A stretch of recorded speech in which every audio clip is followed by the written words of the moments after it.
Hello, we are here with Alice Leake, the visionary creative force behind This Wild Soul. With a background in elite sports, Alice has channeled her passion for adventure into captivating works that celebrate nature and holistic living. Her art is exhibited in galleries across the UK and featured on products worldwide, inviting others to embrace life's wild and magical moments. Alice joins us to discuss creativity found in nature, harnessing flow state, and to share her joy of exploring life off the beaten path. Alice, welcome. Hi, thank you so much. That was such a beautiful introduction. Thank you. I'm really happy to be here. So It's a beautiful life, beautiful life. Uh, so, help us understand your journey from elite athlete to the wild soul life that you live now. Like, was there a trigger moment or was this more of an evolution? So it was kind of a bit of bit of both. Basically, when I was a kid, I was always encouraged to go outside. So my mum she's very outdoorsy herself. So her favorite things to do are kind of go walking, take me to the beach, all this sort of stuff. She grew up very close to the beach when she was a kid. So she was always outdoors. So she really encouraged that. If I was at home and it was a sunny day, go outside and play, go and find someone to play with. So I had, all my friends when I was sort of primary school were boys. So I'd be out playing different games, learning different sports. If it was a rainy day on the odd occasion, I say in Britain. Okay, this is frequently. But we'd be watching Indiana Jones or things like that. We weren't, sitting there playing with Barbies, or I'm sure I had one or two somewhere. But this was kind of the situation. And then my dad would be taking me camping in the summer. So, that kind of, again, really made me love the outdoors. And my mum was very creative. So she would take me to the theatre and she would go to singing, we'd go to singing groups together and we'd be going to crafting workshops and all that sort of stuff. So it kind of, the two together was kind of, kind of dropped into me from a young age, if that makes sense. And then basically when I was at secondary school, we had a coach come round and he kind of tested everyone on the rowing machine if we wanted to try for the team. Okay. And yeah, so I think because I'd already been very sporty, I was quite strong and I was quite fit anyway. And also my mum had kind of given me swimming lessons because she was scared that my dad would, send me off in a lilo somewhere and I'd and all this sort of stuff. She was always worrying about things like this. So she got me swimming lessons. That gave me kind of a cardio base. So then I started doing that. And actually from a really young age, I started doing very well. So the first race that they entered me into was, the national championships indoors. And oh, wow. I can't remember how old I was, like 11 or 12 or something. And, I got a silver medal. Woo! Oh, so I was nice. It was like this exciting moment. And then it kind of hooked me because I was like, this is so cool. I want to be really good at this and I want to keep doing this. So I carried on while I was through school and did some really great things when I was at school and into university. I was captain, all that sort of stuff. But I didn't have time because I was focused so much on it. I really didn't have time for anything else. So, I really sacrifice the creative stuff, I didn't go traveling unless it was for sport. Sometimes I was racing abroad sometimes, and that, obviously was amazing in its own right. So all of this was incredible in its own right. But I felt when I left university, I actually sustained a back injury. And there was this moment where it was like, well, I can either spend, a year rehabbing this and then a year getting back to fitness.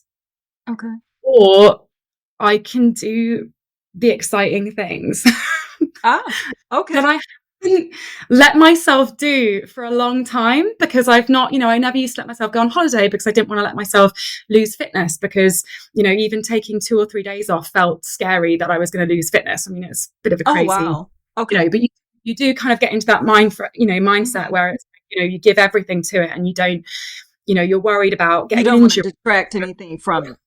Yeah. And also you're worried that you might get an injury. I wouldn't go skiing or I wouldn't do these things because what if I get injured and then I've wiped out my season? Does that make sense? Yeah. So that was a bit of a pivot point for me.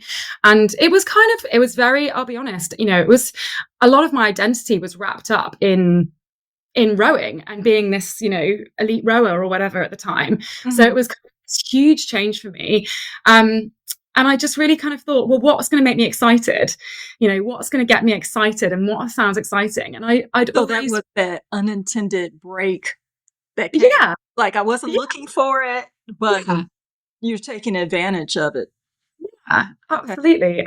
So I auditioned for drama school in London, and I ended up doing an acting course for a year, which was wonderful. It was absolutely incredible. I loved it. And it really got me back into play mode because I think for a while I was so, streamlined and this is what I've got to do. I kind of forgot, I've always been playful, but I kind of forgot, just how imaginative and playful, Lost in the that makes practice and the yeah. Okay. sense. Oh Absolutely. wow. And then from there, I kind of was dabbling in lots of different things and just, I did some theatre sets, I wrote a play, various things. And then what the really big pivot point for me though was probably, I can't remember what year it was, but it was in my late 20s. And I was coaching at the same time. I forgot to mention that actually. So Okay. I was starting to coach. So So alongside you the were clinic, engaged in this sport yeah. heavily yourself already, heavily invested, and you were coaching as well?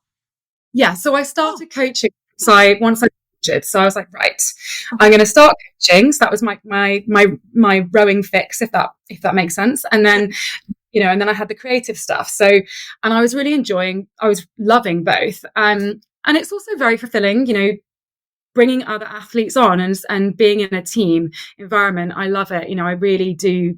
Kind of, well, obviously, slightly more doing it for a very long time. But so that was kind of going on, and then unfortunately, I basically lost my voice, and I couldn't. Yeah, so I lost my voice, and I really couldn't make noises. I mean, really, it was like Oh, severe. wow. I've always, yeah. So I've always kind of, you do lose your voice. You're shouting a lot, in coaching. Sometimes you get very excited on the riverbank when they're racing and all of that sort of thing. But it had never been to the point where it hadn't come back. And there was this one year where it just didn't come back. And then I, it felt like something was swelling Oh. whenever I was trying to talk or if I was, trying to communicate with the athletes. So Mm. I ended up going to hospital to get it checked, and they basically found a very it's actually small, but for that area, it's a very large lump. Um, so I was trying not to worry about it. Like, right, we're going to have to get you in for an operation. We're going to speed this up. And I've tried not to attach myself too much to the memories of it because it was Right, quite. right, right. But whether it was 2 weeks or whatever, or 3 weeks, and they sort of sent me in for this thing. And when I was in the pre-op, I think because I didn't want to be stressing about it because it was Right. already making me I was stressed because I was thinking, well, I Yeah, love well, I all mean, that would have that. been scary, though.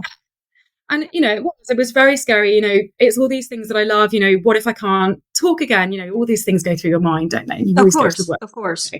Um, and then I think I was being a bit flippant in this thing, and I think I was like, yeah, like I've got someone to come and pick me up, and they're like, well, who is it? And I was like, well, I don't know.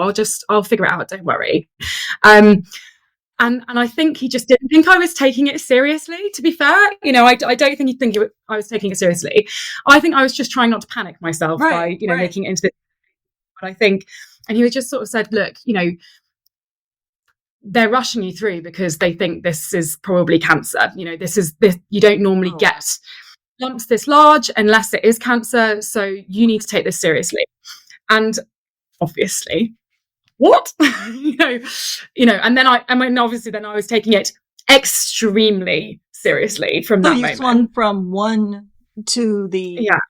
other, and you were actually faced with losing your voice in so many ways, not just your actual voice itself, Yeah. but the things that you had just begun to explore. Yeah, Um, absolutely. were there any, because that's surprising enough, of course, but as you made this transition from athlete and you started embracing more of the creative pursuits or otherwise creative pursuits, um, did you have either any surprising encounters along the way or even experience some kind of internal hesitation or resistance towards this? Like, were there people you thought externally who would be in your corner and understand and simply were not supportive at all? Absolutely. When I was when I did that acting course, towards the end of the acting course, and I think there were quite a few people who at the time in my family, for example, who they obviously want the best for me Of and course. they still want the best for me. Okay. But I think sometimes, and this is what I would say to anyone that's, thinking about their own lives in this situation, I think sometimes people can want the best for you, but what they think is the best for you is actually the best for them. And Yeah. it's not the best for you, and they are definitely trying to protect you and they want to see you thrive, and they're not doing it out of a place of bad spirit. Obviously sometimes you can, I'm sure, get people from that place, but Mhm. I think on the whole most people are just want the best and they think it's not possible. Mm. So they can just see you heading for this car crash or whatever it is, Yeah. but does that make sense? And they're like, Yeah, no, this it is too. does. But actually, I think personally for me, and what I say to some of the, younger athletes that I coach as well, and, I hope the parents don't think, I actually think, if you love something and you are incredibly passionate about that thing, if you go for it with your whole heart and your whole spirit, you will get there eventually. Yeah. You're going to And you probably owe have it to yourself to pursue that. exactly because Yeah. you're driven, because you Mhm. love it. So, and I think otherwise, if you try and push someone into something that there's not really aligned to who they are as a person, Yeah. they aren't going to thrive because they don't want to be there. They don't Exactly. want to be that thing. So it's kind of I think it's a little bit silly, but I also understand why people do it. Does that because Yeah. they just what they see is right for them, and what they think you need to do to get there is completely different to maybe what you see is perfect for you or what you want your life to look like. So yeah, I absolutely have, and some family members were very instrumental of me kind of dropping the acting as a thing when I was younger. And then, I've grown out of, and what I want for my life has changed along the road. But, certainly when I was in my young 20s, I wasn't aware of this, but, I've become, I guess, a bit more aware that we all have our own perspectives, Right. and aware that we all have our own lenses that we see the world through. And I think Mhm. traveling with that as well, because, you go to all these places and what's completely normal in your own society and your culture, you It's go somewhere totally different. the opposite, Yeah. and so helpful because it really frees you because you kind of come back and you think, well, I love that they do that over there. Why Right. don't we do it here? Yeah. Well, that's just society's conditioning, and actually, you know, that's I kind of want to like that. That sounds great to me. That's actually quite, Exactly. and you kind of, I guess it kind of frees your mind a little. I feel like personally, I feel Well, it like opens you up to options and to explore because I Mm, think that, again, parents and family members being well intended, mm, they really want you to have the ability to take care of yourself, you know. mm, Um, but what a child hears is often, what do you want to do with the rest of your life? And is so much more about what it is you want to do next. mm, And so what if it's something that you grow out of, as in your case, that mm, still also has a place in your journey and you got mm, to experience that and try something new. So, mm. you know, And I think that's what life's all about, actually. I mean, I don't know about you, but I think the more amazing experiences we have, oh yeah. when we, if hopefully we get to, 85, 90, we're not gonna look back and be like, oh, I'm I'm so glad Amazon. I'm gonna live forever. model. Oh, I'm so glad I bought that like amazing car. You're gonna be like, wow, I remember that time that I was hitchhiking, in the Oh middle of yeah. nowhere with so and so, and I had that experience. You're going to remember the experiences, aren't you? And even Oh whether yeah. that's planning a course or that's you And you traveling get to somewhere. be bold and daring and, have all these amazing experiences through life and you never know how they're going to come back. and may very well provide a solution to something that you're working on present. Without that experience, maybe you wouldn't be able to do whatever it is that you're pursuing now. Um, but you also spend a lot of time in nature, and Yeah. that's one. Oh my gosh, that's close to my heart. I like to spend even more in it, but the hiking, Me the too. long walks. I call hikes long walks, but or at least that's what my family does now. But whole nother story. Um, being that you are outdoors, I'm sure that gives you a different perspective on the world as well, like just being out in creation. Um, but how does nature, or rather, I should ask, if you believe nature influences the way that we experience creativity at all, I or do. experience our lives, even? I think, I think nature is somewhere that you can really reset and align with yourself. And I feel like it opens the door to being creative and I guess being allowed the space to have imagination and to relax, and to really reset yourself. Because I think, if many of us, I'm not saying everyone, but, when we live in these big built up areas, it's not an environment that's going to make you feel creative, I don't think, necessarily. Obviously, interactions with people might make you feel creative, or, when you're wandering down the street, if you see some street art or something like that, obviously, but Yeah. I think for me personally, when I'm out in nature, that's when I feel like a lot of my ideas come to me. I feel so peaceful. I feel like my brain just works a little bit better. I know You that sounds, too. yeah, I do. I feel like everything's a little bit more clear, and I also am not there's less kind of fuzz. Does that make sense? That's going on in the background. I kind of feel like very present. And I think also, I mean, your environment, even in your house. So I'm looking around right now, and I have loads of plants in my living room, in front of me, behind me, all over the place. I've got stuff in, a lot of them have grown since COVID. I bought a lot in COVID. I was like, if I'm going to be here, I'm going to buy lots of plants. But it genuinely makes me feel more creative.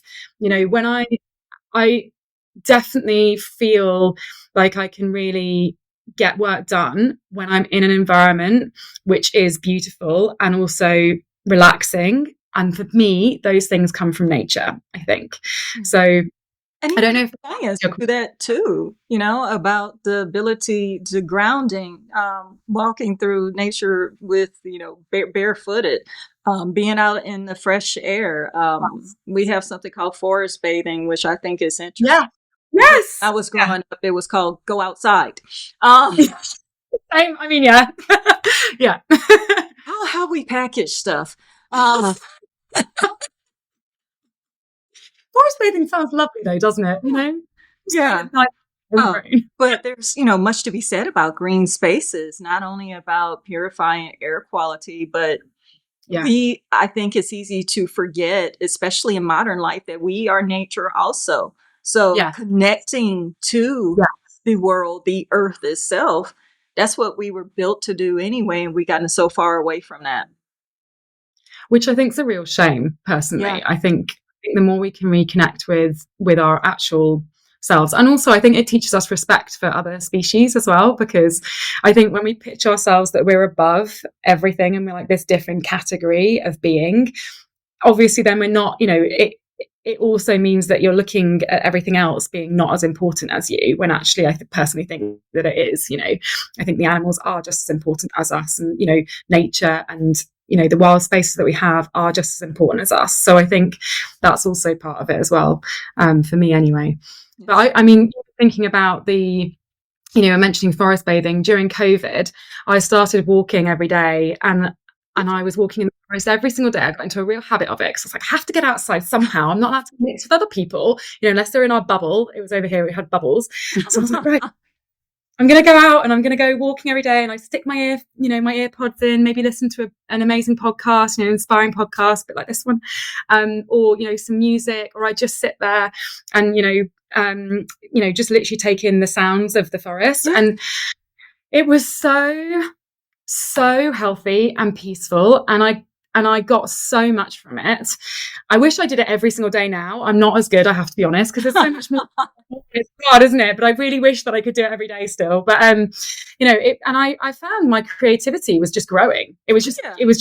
It was just spiraling, and it got to I mean, it was very silly. It's crazy, but I'd be walking down. I just decided that instead of just going down one path every day, I would just, whatever looked more interesting, I'd just go that way, even if it was completely off into the bush. And I'd be You like, too. Okay. So that's why my family no longer takes walks with me. So yes, yes, because I'm the explorer. I'm the most adventurous one in the family. But I explore when we go for walks. yeah, I mean, my intention is to keep it 20 minutes.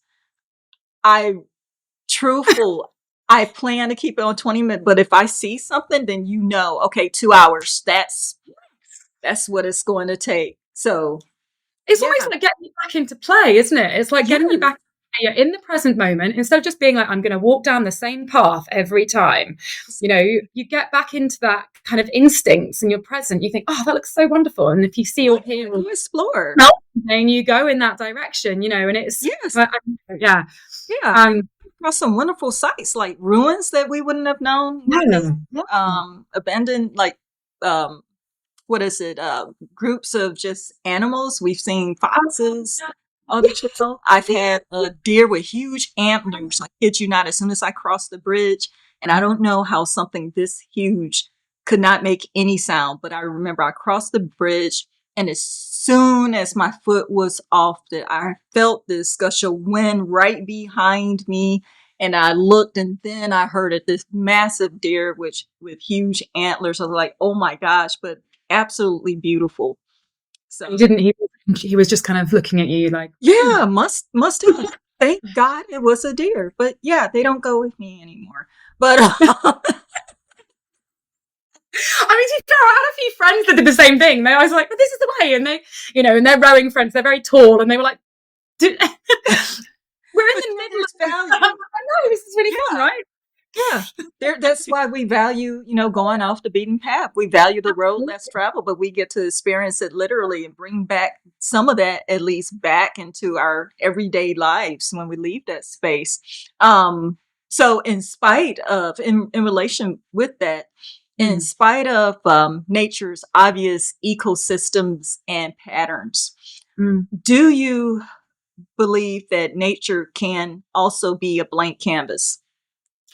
I think it is a blank canvas. I think because essentially pure nature, when it's untouched, raw nature, it's black, is a blank canvas. But I think that humans have toyed with it in many ways. But I think, we've also used it as our blank canvas, haven't we? At the end of the day, we have created societies.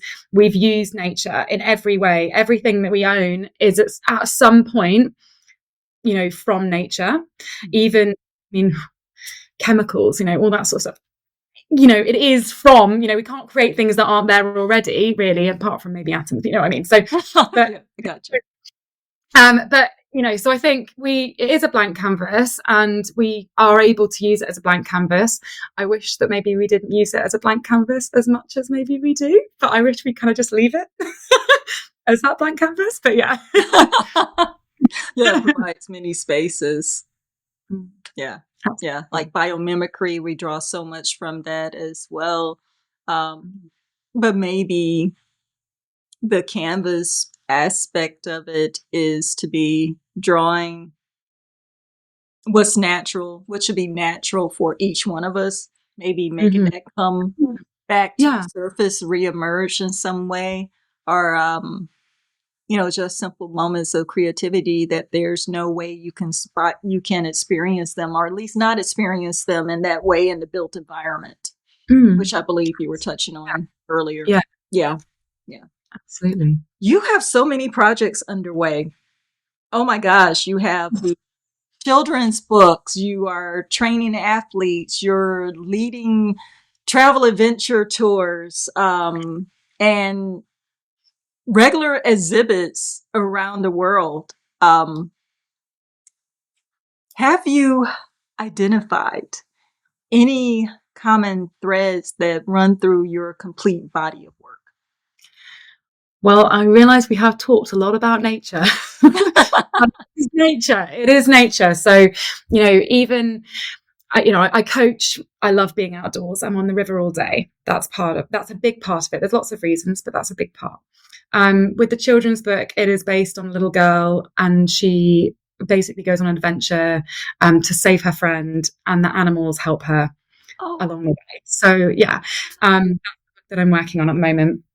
And then, with my art, that's always mostly as travel and nature based, but a lot of it is nature based. So, okay. things, because I think it's so uplifting for people. And I'm really, the other thing I would say is that I really want people to feel very positive, Mm. and same with the adventure tours. I want people to step outside their comfort zone and feel good Oh, about them, positive about themselves and their lives, and experience these things. And I think nature and, that definitely helps.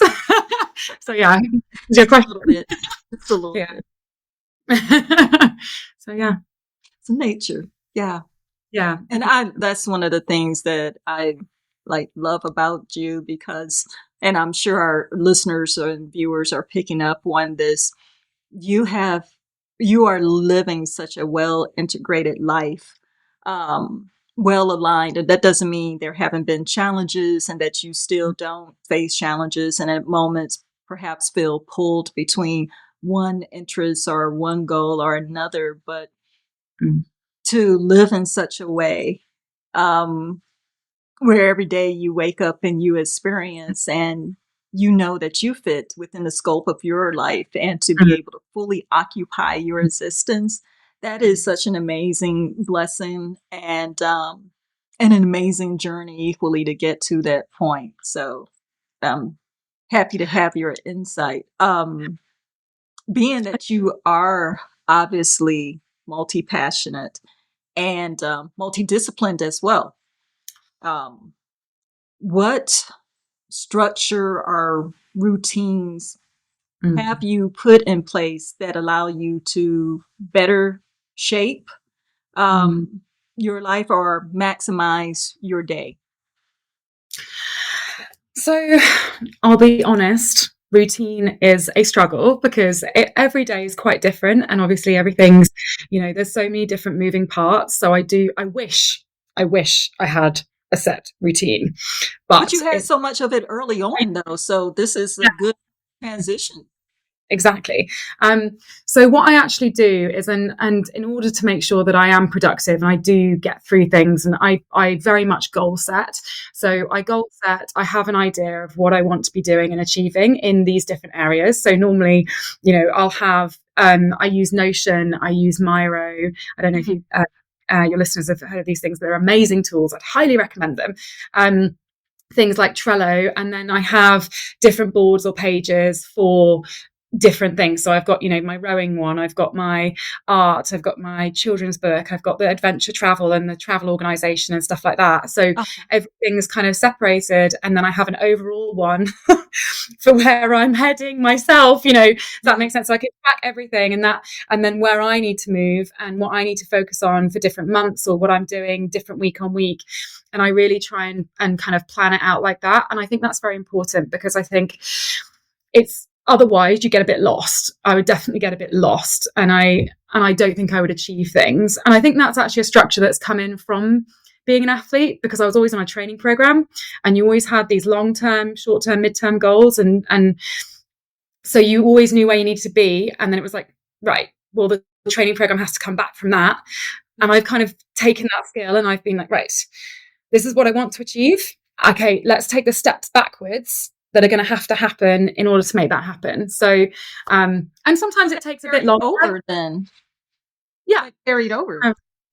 absolutely. There's so many skills, and that's what I think I love about all of it, and I'm so happy about because I feel like every skill that I learn from one thing, it all feeds in together. So it's not, you know, it's so nice because I don't know, like there's really good aspects of all of it. I definitely think, for example, I'm more creative in the way that I explain things to athletes as a result of being creative and having done acting and all this sort of stuff. And Of I'm course. probably a little bit engaging, but also, I'm more structured with my creativity because of the rowing and, and more kind of focused and various things. So there's certainly a lot to be said for not, I love the fact that I've got, such diverse things that I'm doing, because I really think they enable me to be better at the other stuff as well, if that makes Yeah. sense. So, yeah. Oh, yeah, that makes perfect sense. I heard two things there, and correct me if I'm if I'm wrong. Um, what I heard first was that even though you have these different schedules, there's one that guides your life. And the way I would reference that is layers, because you know what you're looking to get out from each aspect of your life. You're able to bring more of yourself to whatever it is that you're doing. And the Definitely. second thing that I heard, that's the project manager, the certified PMP. um, what I heard also is that structure is freeing. I think when people hear structure, they typically think of something that's going to confine them or restrict them in some kind of way. And the way that I experience that, as well as what I guide the women to see who we work with, is that structure can be viewed as parameters. Like, here's certain borders that you have. But once you know what your parameters in is, or what your boundaries are, then you're free to bounce off the wall anywhere, within that. You don't have to give any concern, but, kind of setting scope, if you will. I think it almost can inspire you, actually, Yeah. because you've got a small boundary. Otherwise, there's so many options. It's overwhelming. If I looked at Especially all now. the things, oh yeah, I mean, the options for everything, whether you're, And the right pens or the right paints, or, you're, whatever you're doing, or even deciding whether you're going to use Trello or something else, yeah, everything's so huge. I actually think I completely agree with you. Having sort of a boundary box that then you can explore freely is very, very helpful and very, very freeing. And I also think, with, if I looked at, okay, I want to achieve this, I want to achieve that, okay, I want to, I want to have a children's book. Like, okay. But if you think, okay, well, what's all the stages that are going to happen? These little, like, tiny stepping stones that are going to happen in order for me to get to that moment. You break it down into these tiny, tiny chunks, and then you're like, right, okay, well, the first chunk is just, draft out, like, maybe just, mind map some ideas, yeah, and then, okay, I can do that. All right, well, the next chunk, so, and when you break it down into really small, tiny chunks, then your creativity really does explode. But when you're looking at it as this huge, massive project that you've got to get going, it's so big and it's so overwhelming. You just don't start. In my opinion, that's what yeah. I, And many my, people don't for that. They think they have to, launch this massive production towards even the smallest thing. And that's just simply, not the way. Um, Taking you back to nature, though, if you will. uh, it's not like we don't want to go. No, no.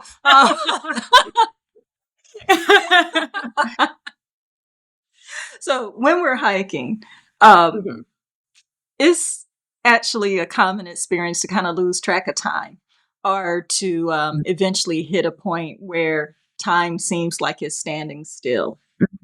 Um, and you get a sense of kind of oneness, if you will, with creation or just with the environment around you. Some people refer to this as flow. So, what has been your experience in this area? I get it every time when with a caveat. I find it easier when I'm on my own, or if I'm with friends, but we're having a moment and we're just sitting, and we're just taking it in rather than chatting. I think if you're distracted, it doesn't happen for me. But I feel like because you're so present, um, and you're really in touch with all your senses. So it's almost like you're being dropped into your like animal instincts, really. You're seeing, you're hearing, you notice all these things. You can feel the floor beneath your feet. What does that feel like? Okay, it's soft, whatever.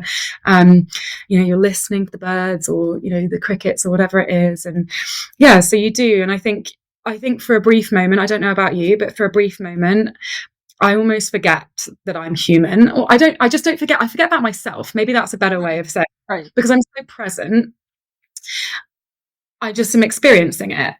And so, yes, I do then feel very at one with everything around me, because I'm just in it. I don't know how else to explain it, but yes, 100%. I completely get you. And I think it's one of the best feelings in the world, actually. So everyone should go out and do it more often. Oh, oh my Enjoy God. it. Because it's a beautiful feeling. It's seeing yourself as part of everything rather than separate from it, rather Yes. than detached, Yes. which may actually contribute towards us even being detached from ourselves, Yeah, maybe. Yeah, just maybe. disconnected. Yeah. But in a healthy way, I think, not in a. Yes, Yeah, yes, yeah, yes. yeah. It's like, no, I you're think, still here, but the experience is different. I don't know about you, but I feel I think this is travel and nature, to do with both. And I think when I travel, I always want to be in nature mostly. So maybe that's, it's one and the same. And meeting people in different cultures as Hmm. well. Um, but I feel like I don't see like British people, American people. I do genuinely see one world. And I have to be, maybe this is a bit of a rookie thing, but I think the idea of borders is a little bit crazy, because I'm like, we're all Yes, you borders. too. Why can't I, you're not going to, the rabbit's not going to get in trouble from stepping over one side of this border to another. We were all animals. Like, I think it's a little bit crazy at the end of the day, that we've kind of cordoned this off, and it's us against them, or it's oh, you can't come here, or Hmm. and, or Yeah, my saying on that is that God created the world and gave it to us, and man created boundaries. yes, You know, yeah, and and boundaries we don't like. we can, those things have come about just from historical. You don't even have to draw politics into it, um, but what we've done to separate us from one another. Mm. Um, and I will say this for you, um, because I believe we're like-minded on this as well. When For me, when I make the statement, um, the world is my family, humanity is my family, the earth is Mhm. my home. Yeah, yeah, 100%. Due to, I don't want to say bandwagons, but yes, there are plenty today. Um, due to how that's received nowadays. Mm. I think it's so easy to take that viewpoint and say, oh, well, that must mean this person is in denial. How can you say that? Or that must mean that this person is blind to one issue or another. And it's like, no, Mm. it's that I see. It doesn't mean you're blind to the issues. It doesn't mean you're blind to the Mm. complications or the complexity of Mm. certain situations. But Mhm. what it does mean is that at the end of the day, Mm. you are fully aware that this is our only home Mhm. and that we are all one and Okay. interconnected. Yes. And if you lead with that, Yeah. in my opinion, Mm. so many of these issues would simply no longer be, I agree. because then I really am seeking everyone's best interest, and it's not based on power dynamics, and it's not necessarily based on borders, because don't all humans want the same thing? Yeah. How that's Everyone. carried out Yeah. can be different, Yeah. but at the end of the day, I love my family as you love yours. We experience pain, we all bleed, etc. So it's not a denial or choosing to remain in willful ignorance. It's just my approach to this solution is just different. Absolutely. And I think we all at our cores, as you just said, we all want the same things. Actually, every human being around the world, really at their core, want the same things. Mhm. So you can connect with everyone around the world. We're not different, we Right. might be from different places, we're not actually different. Yeah.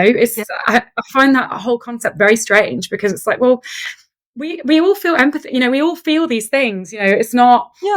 And it's it's the human not experience, really but, scary. in different I as love well.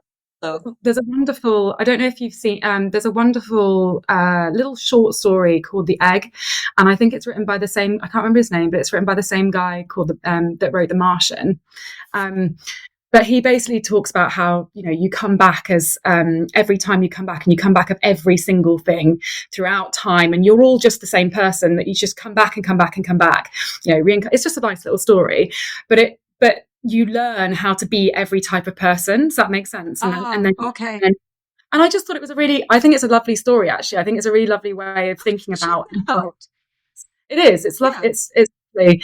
And I think, I sometimes think when I go traveling and I meet people from very, very, very different backgrounds to me, I, and they're maybe in a very, disadvantaged background. And I think, well, that could have been me. That Exactly. me. I haven't earned my spot here. I just, Yeah. I don't know what I feel about souls, or in terms of like, how you become into being. But it's like, well, am I, if you did think of a soul dropping into a body, it's like, mine just Right. dropped here in the UK. Yes. And I'm so fortunate, and I'm very, very, very lucky, actually, in many ways. But it Yeah. could just have easily dropped into a body, you know, Exactly. Because we have in, no control over that whatsoever, you know. exactly. Um, and that's something I think that will be present, and we'll get back on. No, No. this part of the conversation, but okay. But one thing, especially today, especially due to all the changes and the uncertainty that people have experienced over the past several years, um, the Bible says, "True, the poor will always be with us." What it Mm, doesn't say, however, is that the poor will always be the same people. yeah. So remember to be kind. Yeah. Yeah. Yeah. So you had this highly regimented life in competition, Mhm. and now you're leading more free, wild soul life. How does flow in competition differ, if it does, between now what you're experiencing, the flow in nature? So I think, when you're in nature, I feel very present. So in that way, it's very similar. I'd feel very present when I'm racing, Mhm. but when you're in nature, I personally feel very peaceful. I feel very relaxed. And I think we do, as a rule, feel very relaxed. And it's more of an in alignment with yourself at your core, in your core nature, in terms of, as we've spoken about, feeling at peace, feeling like you are one with nature. When I was racing, it was about being present in the moment, but in a heightened state, in I guess, fight mode. So flight or fright. You're in fight mode. It's still in alignment with who you are, because that's a Right. natural of you, but it's a completely different mode. So you are present. You're in the moment. You're not thinking about, you know, I don't know. You're not letting your mind drift off. You're in that moment Yeah, of, because you right can't afford to do that. So now. Yeah. yeah. Um, so so it is different, but it's also similar, because you're at the same time, you're present in both scenarios. And that's, to me, that is flow, is that state of presence. Yeah. Where you're out of your head and out of judgment and that sort of stuff. So yeah. Exactly. Yeah. Exactly. So have you your experience with flow, has that changed from how you first experienced it or experienced it initially to how you experience flow now? Like, are you better able to harness certain aspects of that? I definitely think, I didn't know that flow was a thing. I think many of us aren't aware of it. Maybe kids now are aware of it. So I didn't realize that that's what I was experiencing.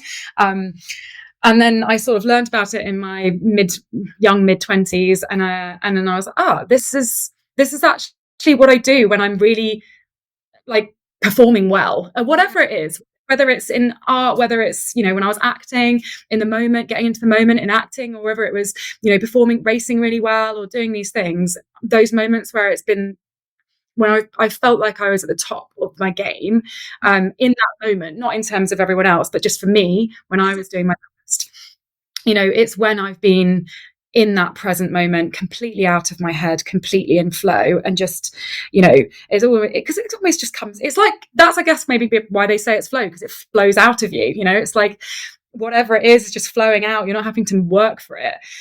So yeah, I'd say that for me is how it's kind of been. And I wouldn't say it's necessarily different. It's just that I recognize what it was, and and now I can see that that's kind of the root. So, but yeah. So how are you able to how can we carry that with us in any capacity? Because we are speaking about art, we're also speaking about creativity, but for people who may even lean towards a more linear slant or spend the majority of their time in business, like how can we experience that in any capacity, or do you believe that that's possible? Absolutely. I think for me, I think that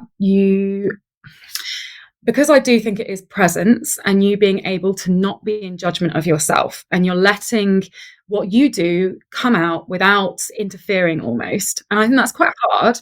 I think it is quite hard to get into that state sometimes, because, we're so caught up in our own thoughts. But I think the more you can do things that enable you to get out of your thoughts, get out of your head and into the moment, into, your instincts almost, then yes, you can find it in any area, whatever discipline that's in. So I think doing things like, for me, and I would recommend this to everyone, is things like meditation, doing things where I actually find things like journaling in the morning, or doing pages to get your thoughts, whatever it is, unjudgmental, just get them out.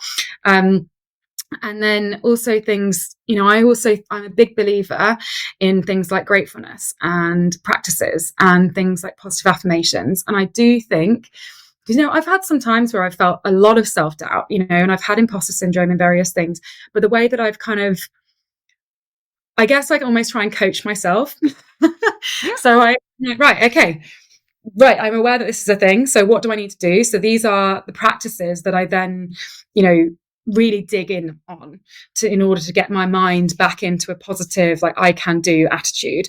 So things like where you're writing, I would be writing 3 things that I feel grateful for in the morning, and 3 things that positive affirmations that I can do this, or whatever it is, And I do think, and they have shown in psychological studies, that over time, it might not be like the first day, you might still, but over time, you do that every day for a month and tell me that you don't feel more positive afterwards, because 100%. And you find more things than just 3 to be grateful for. Yeah. So, that went pretty well too. So yeah.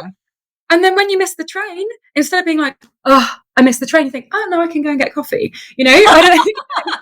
It kind of tips you into where you're like, where you're seeing the benefits of every situation rather than the catastrophes, Yeah. So I think I'm a big believer in that sort of stuff. And I think doing things, and it's also important, the people that you're around. So, if you're in a negative environment, or you're in a negative feedback loop, that is absolutely going to stop you from being able to get into flow 100%, in my opinion, 100%, because if someone else is being judgmental, even if it's not to you, it's other people or whatever, you are going to start being judgmental to yourself, and you are not going to be able to be present. You're not going to be able to just let things come out, because you're going to overthink absolutely everything. So that's why I also think it's very important in business, for example, that you are all very supportive, and you really are like, you've got this. This is great, and you're really everyone's biggest cheerleader, because if you can create a team culture where it's supportive and people aren't in their heads and they aren't overthinking everything, they are perform better.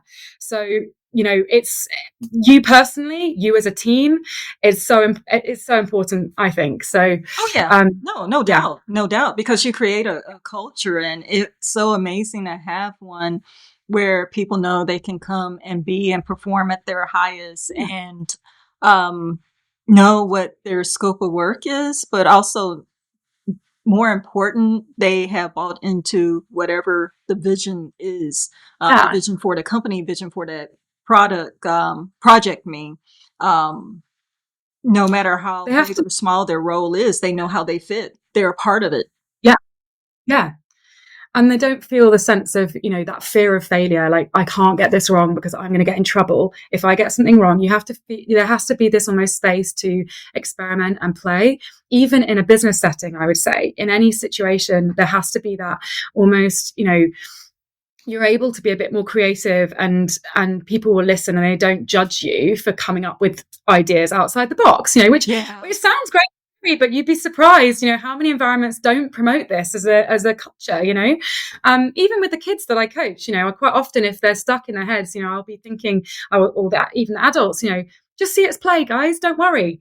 I want you just to experiment. Just enjoy it. This is just for fun. And then suddenly their rowing gets better. And you're like, well, of course, because they're not worried about doing something stupid and looking silly. You have to get out of that, and then they can actually perform really well. So, yeah, I think. Yeah, I come from highly structured, work hard, play hard environments mostly all my life. So performance driven, performance oriented, definitely. And that's one of the things.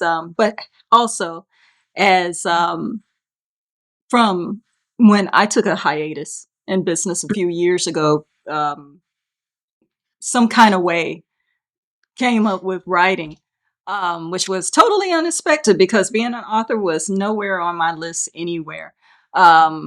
But when I returned to business, bringing that creativity back, because I never thought I was creative.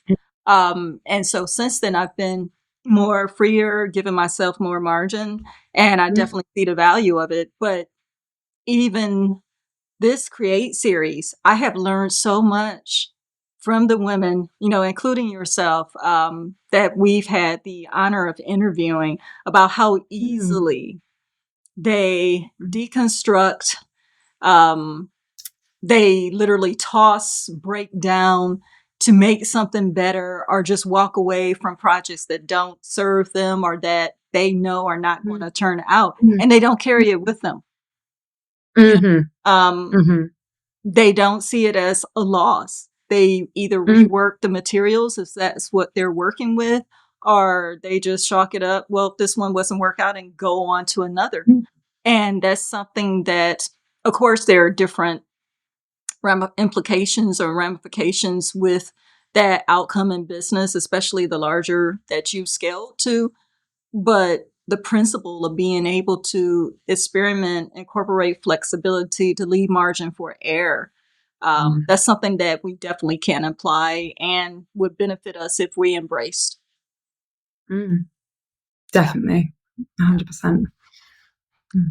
How do you, and I have, I have doors in my office. I have soundproof doors. That's amazing. When my doors are closed, that don't not. It's brilliant. I don't even want you to walk by, honestly. But no, you don't. You don't knock. But likewise, when we're experiencing those moments of flow, because you're in a different state, and you can get so much from that, and there's a lot that's going on that you yourself are not driving, which is another part of being in flow. You're not driving the experience. You're not necessarily in charge of the experience. You are aware of what you're experiencing. Is there any way we can avoid or respond to interruptions when we're in that state? So, well, I think it's I'm sure everyone can relate to this. I think it's getting so hard to avoid distractions now. That's why I'm asking. Yeah. So, I mean, yeah, I think so for me, in terms of actually creating an environment where I'm not going to get distracted, I actually turn off. So I will do things like I will turn my phone onto flight mode. I think it's on flight mode right now. Or silent. It's always on silent, no matter what. I don't have notifications come up on computer. I don't have a smartwatch. I will not. Because I don't think it benefits me. I think it's so easy to get distracted anyway, let alone if something's constantly tinging me and I'm, okay, yeah, exactly.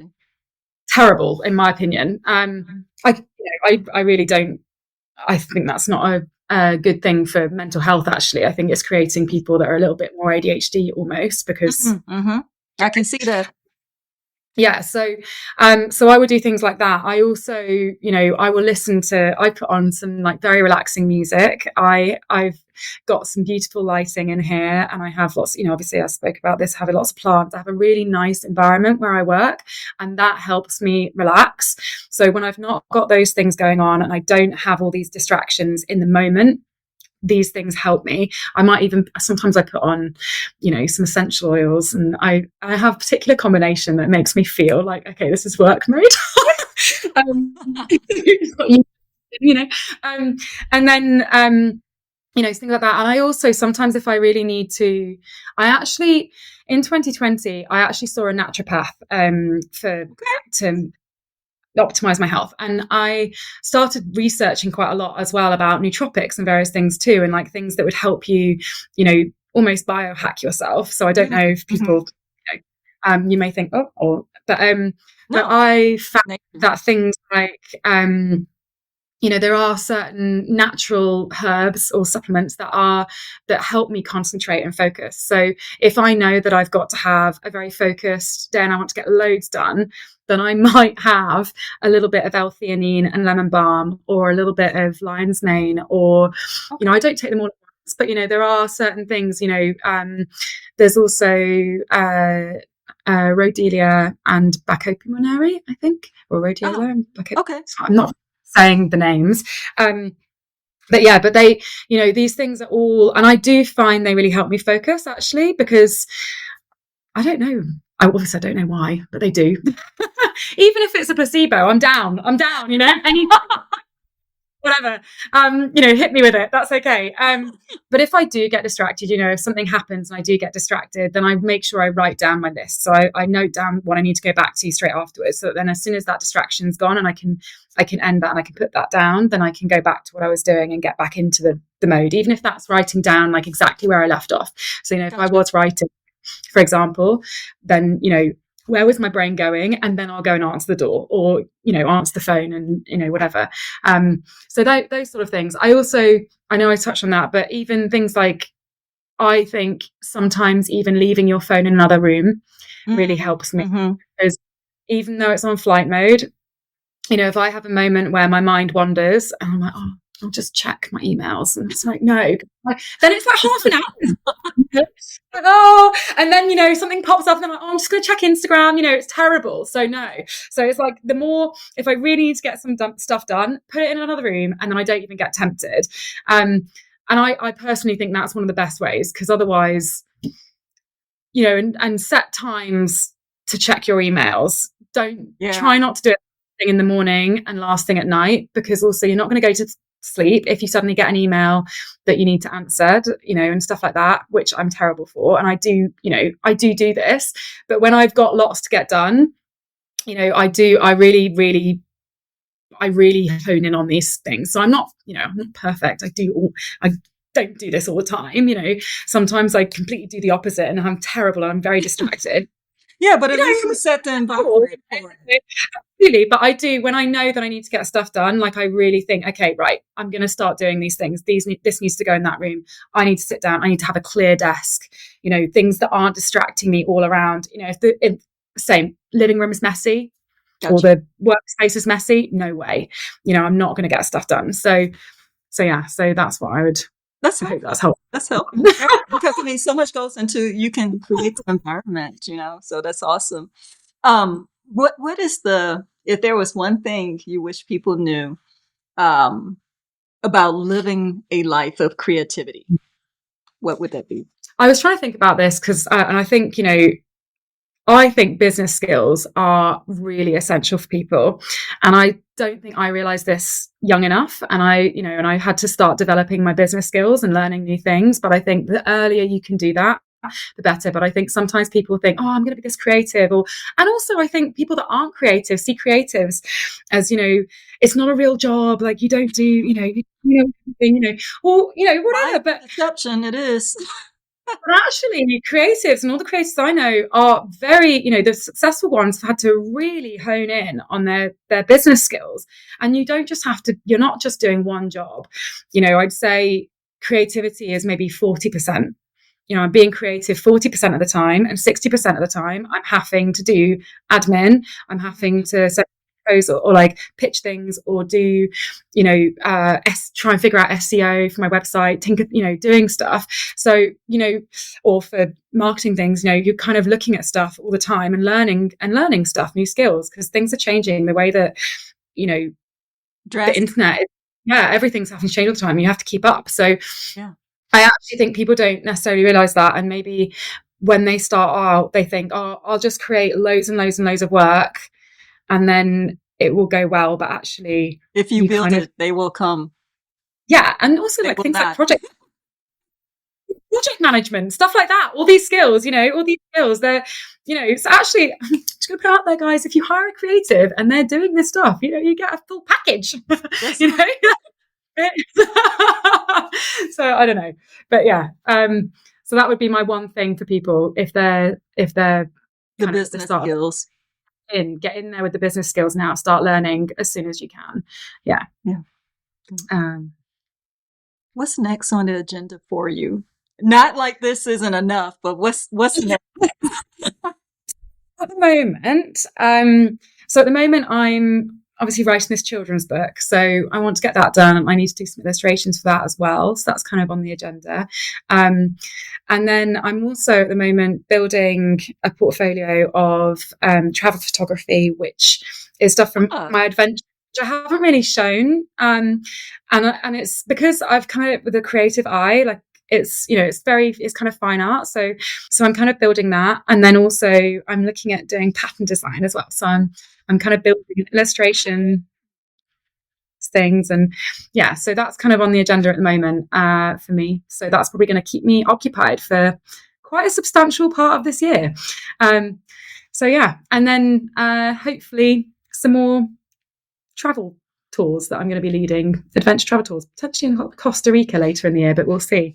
So it's kind of, these are the things on the agenda. Awesome. May have to take you up on one of your travel tours as well. I'd love you to. I'd love you to come on the adventure with me. That'd be amazing. So, how can our viewers and listeners follow along with your journey? Where can they reach you? So you can find me at this-wild-soul.com. And you can obviously join up to my email list so I can keep you updated. And there's also, you can follow along my art journey is on Instagram at thiswild.soul. And there's This Wild Soul Alice on Pinterest. So feel free to kind of have a look, and feel free to drop me an email if you've got a question as well, if I can help you in some way. Yeah. Last question. What does creativity mean to you? So creativity to me means play. So in its purest form, it is play. And, when you're in a playful mode, it's just coming out in flow, as we spoke about. So I think, if you don't feel like you're creative, then maybe it's just that you haven't let your inner child out for a while. And I'm sure it's just in there waiting for its moment. So that's what I would say. Awesome. Alice, thank you so much for being with us and sharing your insights and your journey.